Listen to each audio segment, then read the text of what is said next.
Hello students, welcome to ATBSS online classes. कैसे हैं आप लोग?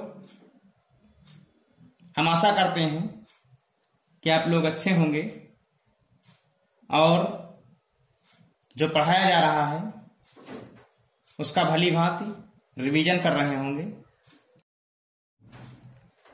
देखिए, यदि कोई भी टॉपिक आप लोगों को समझ में नहीं आता है तो प्लीज कमेंट करके हमें बताइए, तो उसको हम दोबारा से समझाने का प्रयत्न करेंगे। जैसा कि हम लेसन नंबर फर्स्ट पढ़ रहे हैं, उसमें बहुत सारी चीजें पीछे पढ़ चुके हैं और आज हम पढ़ेंगे वैद्युत फ्लक्स और गाउस का नियम।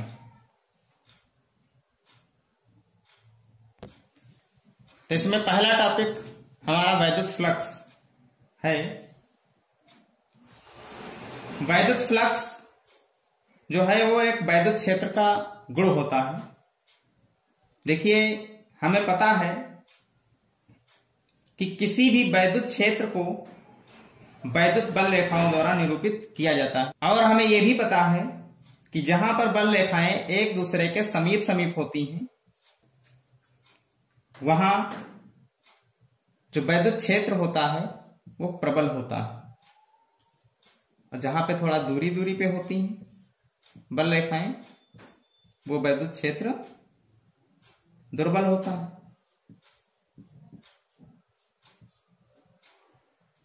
हम मान लेते हैं कि यहां पे एक पृष्ठ है, ये एक वैद्युत क्षेत्र में रखा हुआ है, और जब वैद्युत क्षेत्र में रखा होगा तो यहां पे वैद्युत बल रेखाएं भी होंगी। तो इस प्रकार से हम वैद्युत बल रेखाओं को निरूपित कर लेते हैं।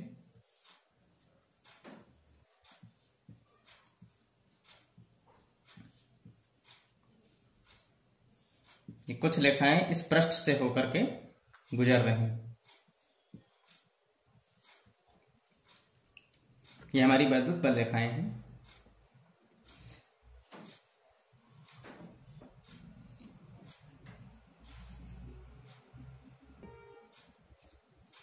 हम देख रहे हैं कि कुछ बल रेखाएं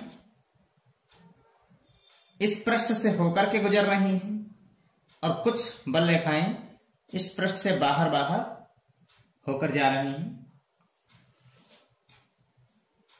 तो जो रेखाएं इस पृष्ठ से होकर के गुजर रही हैं उनकी संख्या ही वैद्युत फ्लक्स कहलाएगी।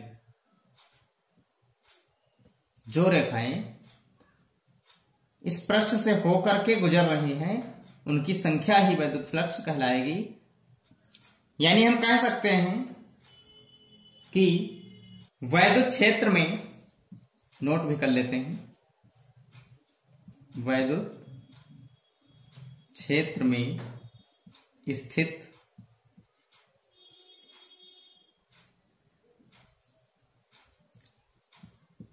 किसी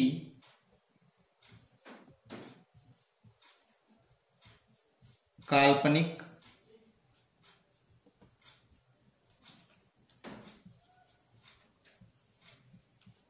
पृष्ठ पर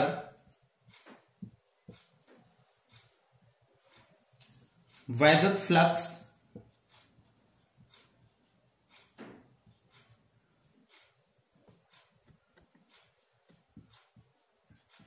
उस पृष्ठ से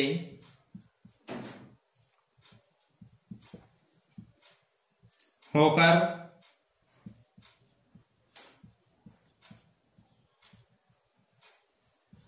गुजरने वाली वैद्युत बल रेखाओं की संख्या की माप है। वैद्युत क्षेत्र में स्थित किसी काल्पनिक पृष्ठ पर वैद्युत फ्लक्स उस पृष्ठ से होकर गुजरने वाली वैद्युत बल रेखाओं की संख्या की माप है। यानी जितनी बल रेखाएं यहां से गुजर रही हैं वही उसका वैद्युत फ्लक्स होगा। तो यहां से यह भी निष्कर्ष निकलता है कि वैद्युत क्षेत्र जितना प्रबल होगा, अर्थात वैद्युत बल रेखाएं जितनी पास पास होंगी उतनी ही ज्यादा बल रेखाएं इस पृष्ठ से होकर गुजरेंगी। यानी जो वैद्युत फ्लक्स होगा वो अधिक हो जाएगा। यानी जितना प्रबल वैद्युत क्षेत्र होगा वैद्युत फ्लक्स का मान भी उतना ही प्रबल होगा, उतना ही ज्यादा होगा। और वैद्युत क्षेत्र जितना दुर्बल होगा वैद्युत फ्लक्स का मान उतना कम होगा। वैद्युत फ्लक्स जो होता है उसे फाई से प्रदर्शित करते हैं, फाई ई से। नोट कर लेते हैं, वैद्युत फ्लक्स को फाई ई से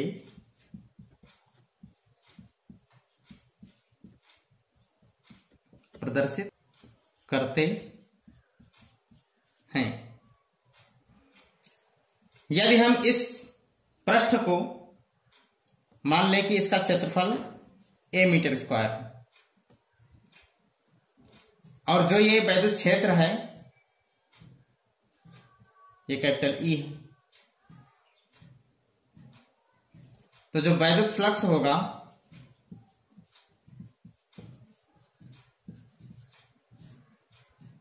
फाई ई बराबर होगा ई ए कॉस थीटा। अब ये थीटा क्या है? थीटा यदि हम इस पृष्ठ से एक अभिलंब खींचें इस टाइप से,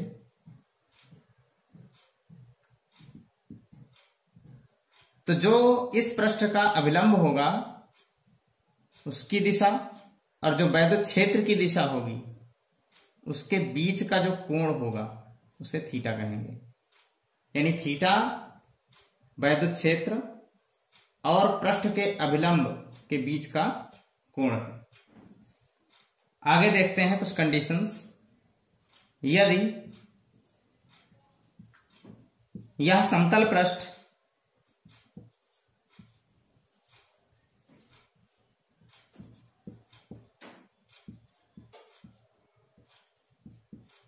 वैद्युत क्षेत्र के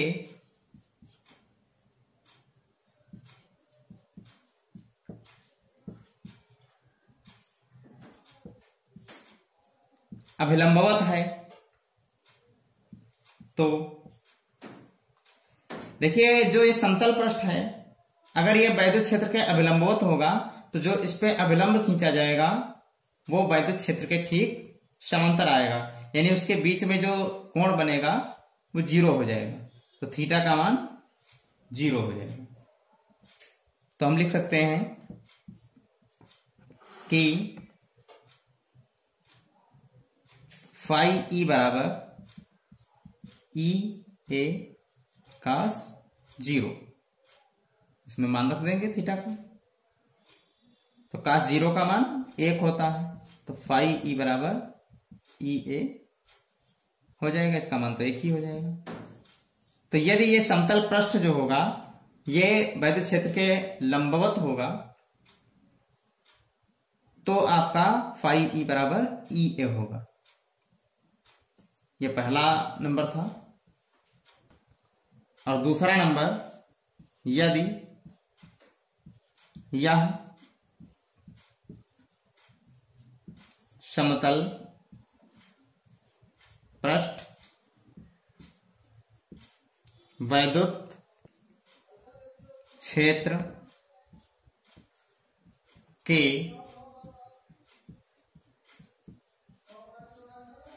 समांतर है, तो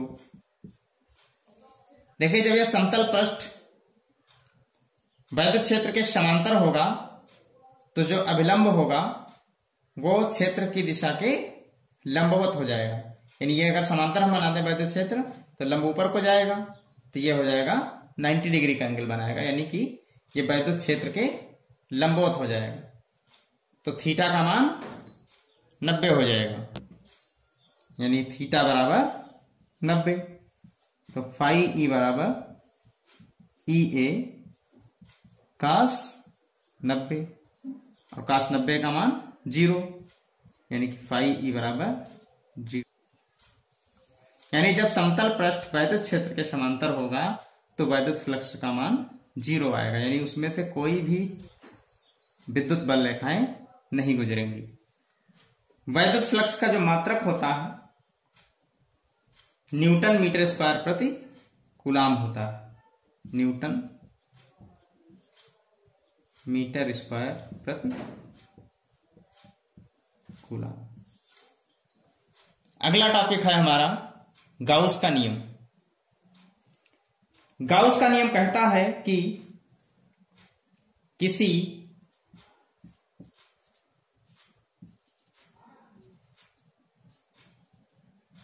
बंद पृष्ठ से गुजरने वाला वैद्युत फ्लक्स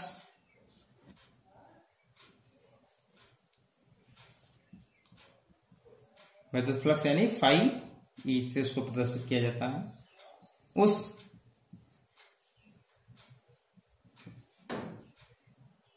पृष्ठ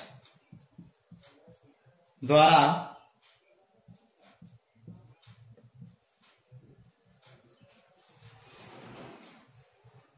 परिबद्ध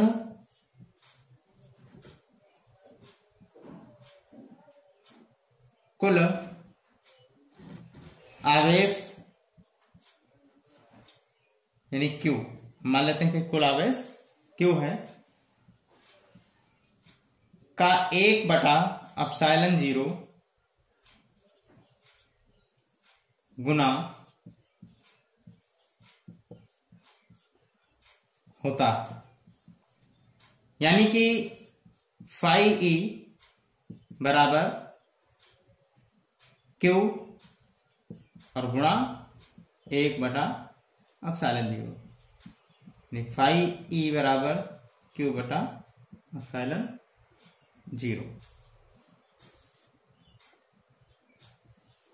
ये होता है गाउस का नियम। अब इस नियम की उत्पत्ति कैसे करते हैं, यानी इस फार्मूले को हम कैसे प्राप्त करते हैं, इसको देखेंगे। सूत्र की स्थापना, हम गाउस के नियम के सूत्र की स्थापना करेंगे। इसके लिए हम मानते हैं कि एक पृष्ठ है हमारे पास, जिस पृष्ठ में एक बिंदु पर प्लस का Q आवेश रखा हुआ, और इस बिंदु को हम मान लेते हैं O, हम मान लेते हैं कि O बिंदु। इससे R दूरी पर एक बिंदु है जिसका नाम है P।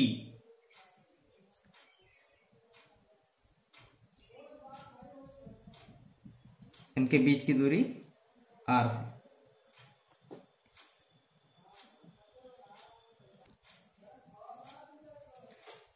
अब हम मान लेते हैं कि ये जो बिंदु P है इसके चारों ओर एक छोटा सा क्षेत्रफल अवयव हम मान लेते हैं कि इसके चारों ओर ये इतना क्षेत्रफल हमारा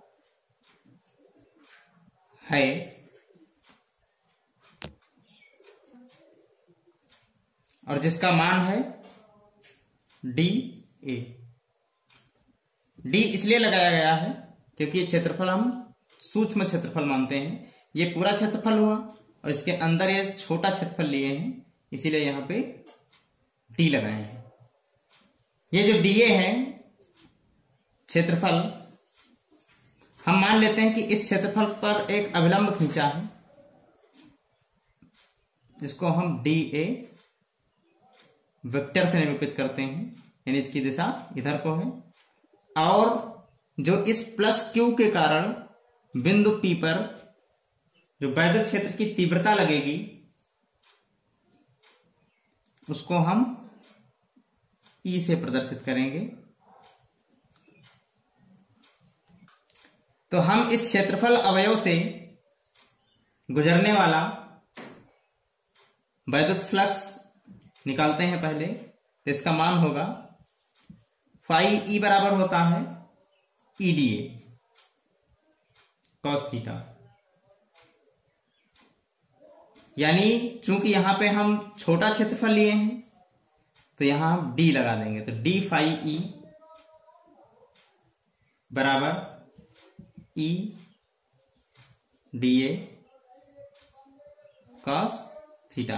हम मान लेते हैं कि इनके दोनों बीच का कोण ये थीटा। नोट भी कर लेते हैं, जहां थीटा ई तथा डीए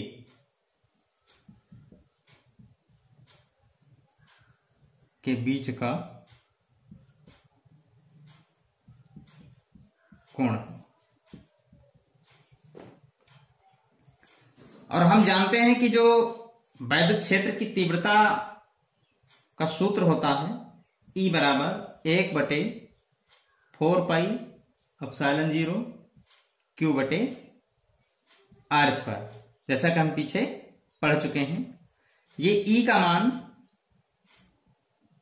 इस वाले समीकरण में रख देंगे, E का मान। तो डी फाई ई बराबर, अब ई का मान रखेंगे 1/4πε0 Q/r² into D A cos theta, यानी डी फाई ई बराबर, अगर हम इसको क्यू से मल्टीप्लाई कर दें, क्यू एकम क्यू 4πε0 और इसको लिख लें डी ए कॉस थीटा बटे r²। लेकिन डी ए कॉस थीटा बटे r² जो होता है ये बिंदु O पर इस क्षेत्रफल के कारण बना हुआ घन कोण है, इस टाइप से।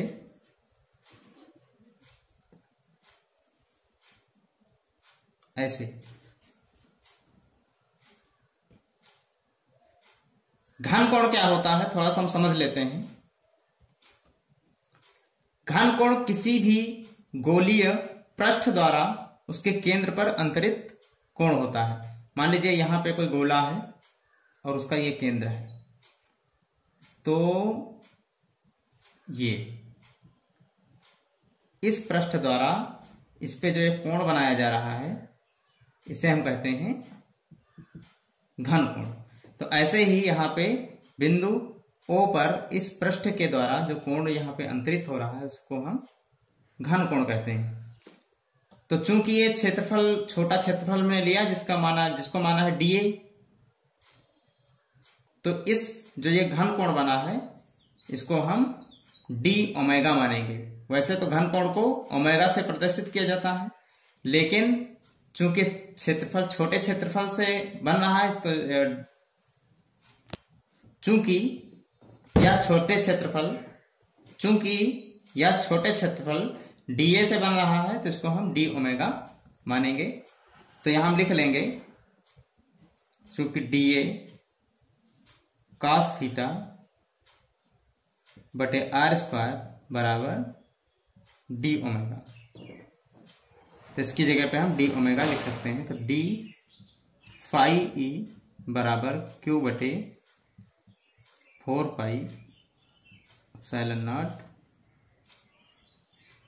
D omega.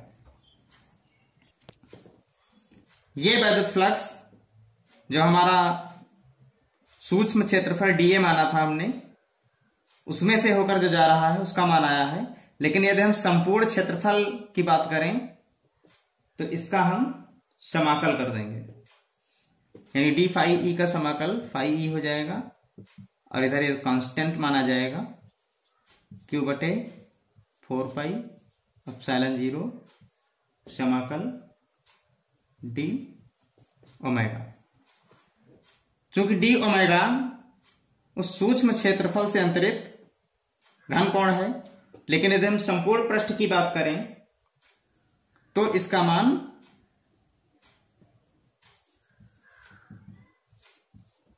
4 पाई होगा। तो यह मान हम इसमें रख देंगे, तो फाई ई बराबर क्यू बटे 4 पाई एप्सिलॉन 0 इंटू 4 पाई। 4 पाई कैंसिल हो गया, तो फाई ई बराबर क्यू बटे एप्सिलॉन 0।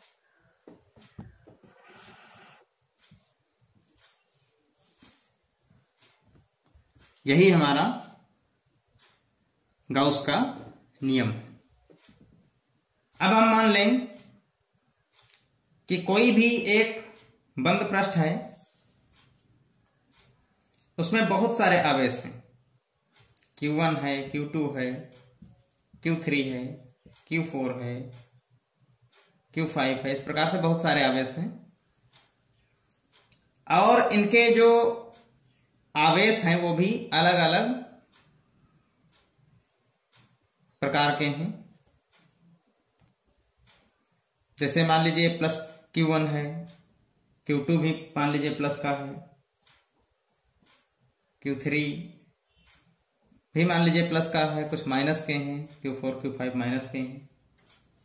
तो इस प्रकार से अगर बहुत सारे आवेश हैं तो बंद पृष्ठ से गुजरने वाला कुल वैद्युत फ्लक्स जो होगा वो समस्त बिंदु आवेशों के कारण जो भी वैद्युत फ्लक्स आएंगे उनके बीजगणितीय योग के बराबर होगा।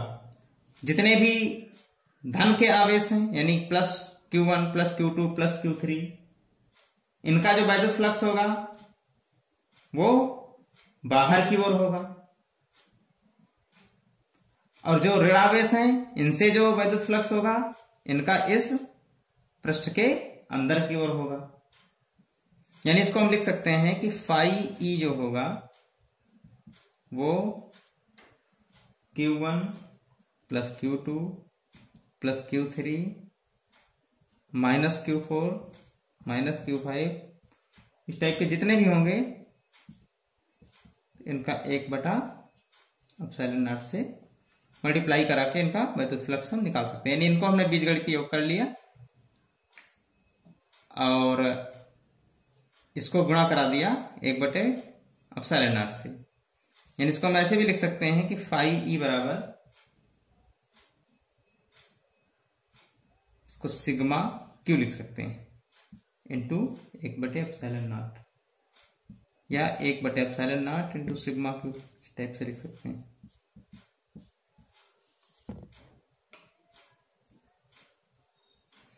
जो सिग्मा क्यू है ये Q1 Q2 Q3 इनका सबका बीजगणितीय योग है।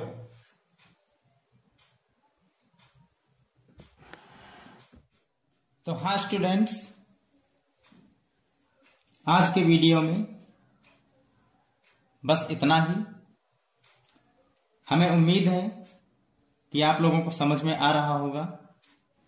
यदि कोई भी डाउट है तो प्लीज कमेंट करके बताइए, हम आपके डाउट को क्लियर करेंगे। और वीडियो को लाइक कीजिए, शेयर कीजिए और चैनल को सब्सक्राइब कीजिए। Thank you.